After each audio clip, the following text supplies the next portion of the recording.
So, towards the end of last year, I made a cool diorama sort of thing to house my Eyjafjalla Nendoroid, and I thought it could use some upgrades cause it kinda looked a little empty, just some scenery and not much else. What I felt was missing from the last video was a bit of life, something to bring out the scene, make the whole thing feel less still or static.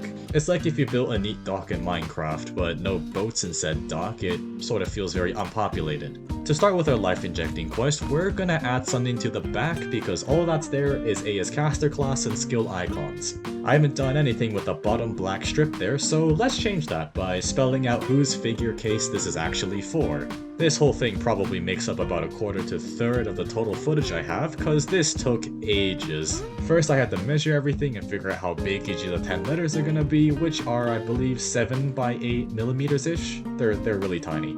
Then cut out the specific letters from the miniature rectangles proportionately, and adjust whenever it's not, which happens a lot cause for some reason I stopped using my scale after I marked out the base rectangle, so these letters aren't gonna be perfect, but close enough. Close. I almost blew it there. Using a white colored pencil, I gave the letters some highlights for a bit of shine and makes for a nice focal point on the backside for your eyes to gravitate towards. I would say add a bit of pop, but my university professor had banned the use of that word/phrase as a joke, cause we have to describe stuff very intentionally in design school. So the letter cutouts don't add a bit of pop, it in fact increases the visual hierarchy through a consistent shine, and of course, that is relative to the other stuff that appears on the back when I glue it on, which is what you are seeing now. In all caps, Eyjafjalla is the name in case it wasn't already obvious enough when the figure goes back inside. Now to the actual scenery.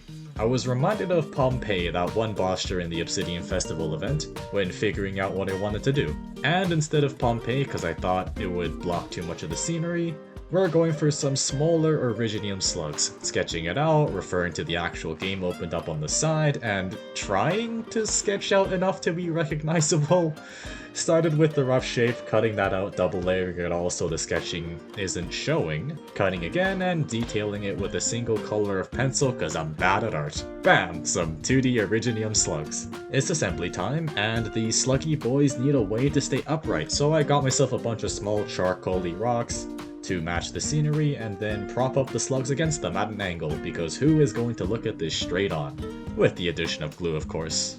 In this volcano-y landscape, there wasn't really enough of the rocky bits other than the color black everywhere, so it's nice to have actual rocks to help sell the scene a bit.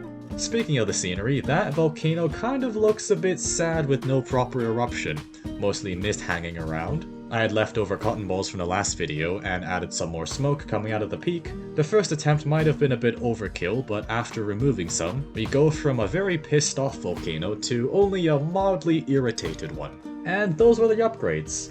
Definitely feels more alive now compared to before. I actually forgot to add anything related to Eyjafjalla's alternate form, so hey, this'll probably get a part 3.